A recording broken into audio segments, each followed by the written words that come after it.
1986. A 26-year-old actor walks onto the set of Top Gun. He doesn't want to be there. He thinks the script is boring.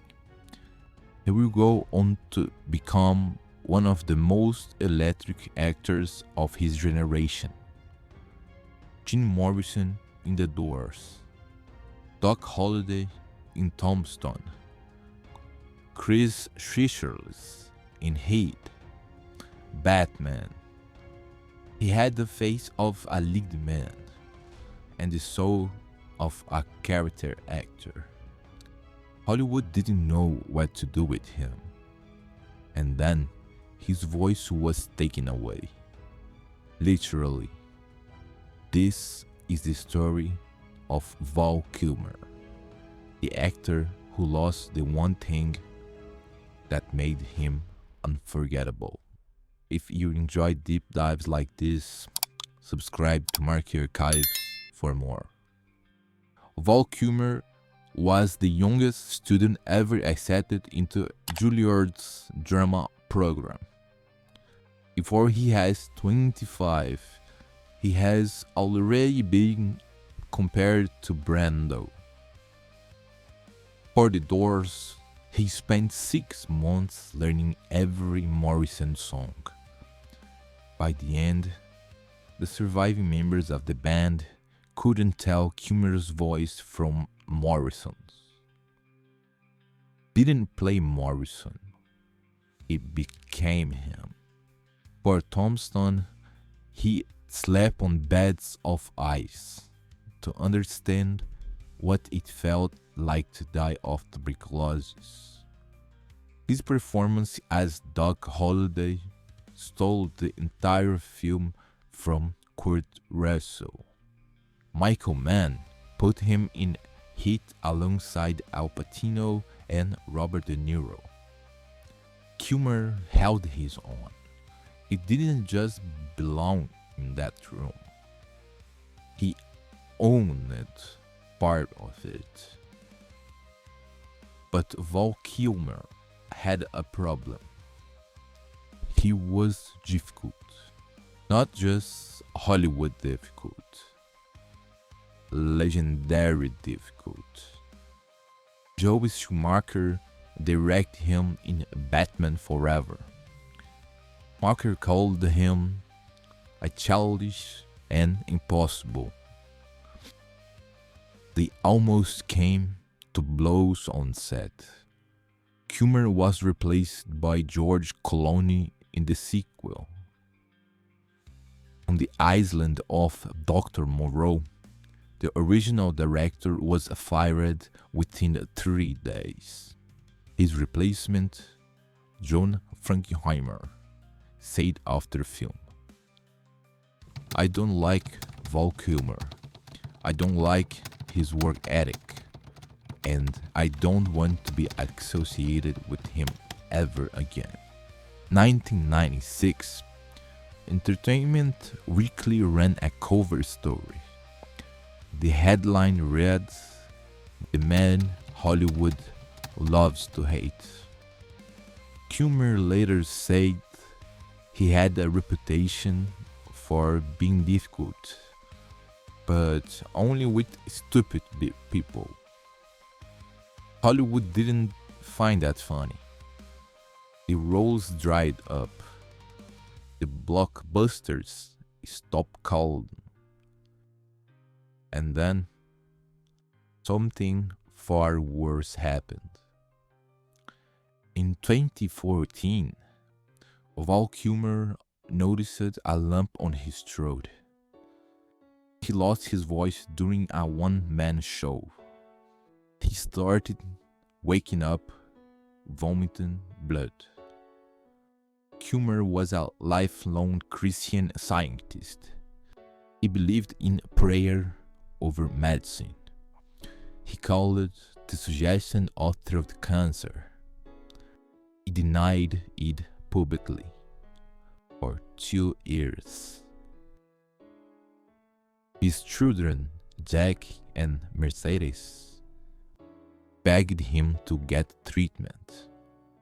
He finally agreed.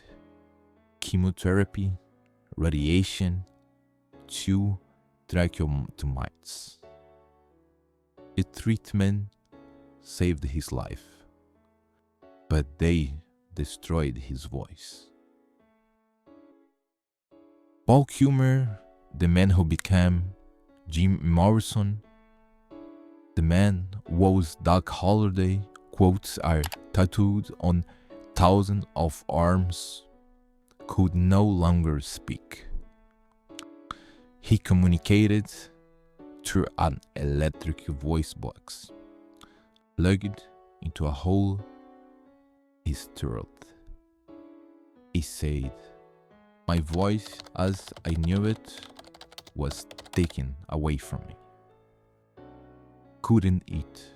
He used a feeding tube. He covered the hole in his throat with scarves and handkerchiefs. When asked what he missed most about his voice, he said that I had one, and then he laughed, and that I didn't look like a pirate." In 2021, Kilmer released a documentary simply called Val, 800 hours of home video footage, spanning 4 decades. It premiered at Cannes, the same festival where the biggest stars in the world walk the red carpet. Kilmer walked it too, with a scarf over his throat, and a story he could no longer tell in his own voice. His son Jack narrated the film for him. And then came Top Gun Maverick. Producer Jerry Bruckheimer said, "Tom Cruise made one thing clear. I am not making this movie without Val." Kilmer returned as Iceman, 36 years after the original. In the film, Iceman has a throat cancer, communicated by typing. It wasn't acting. It was his life. Their final scene together, Iceman whispers to Maverick, "It's time to let go." Tom Cruise said later, "I was crying. I got emotional. He's such a powerful actor. He instantly became that character again." The audience cried too, because everyone in that theater knew. They weren't just watching Iceman say goodbye to Maverick. They were watching Val Kilmer say goodbye. On April 1st, 2025, Val Kilmer died in his sleep. He has 65 pneumonia, his body worn down by a decade of cancer treatment. He made over 80 films, grossed nearly $4 billion worldwide. And Roger Ebert once said, "If there is an award for the most unsung leading man of his generation, Kilmer should get it. He was difficult. He was brilliant. He was impossible to work with and impossible to look away from."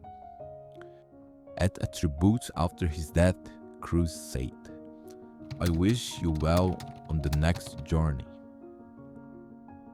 Val Kilmer once said, "I never cultivated fame.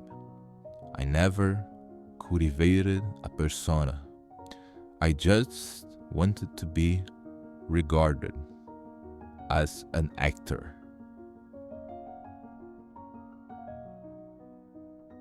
He has, and he always will be.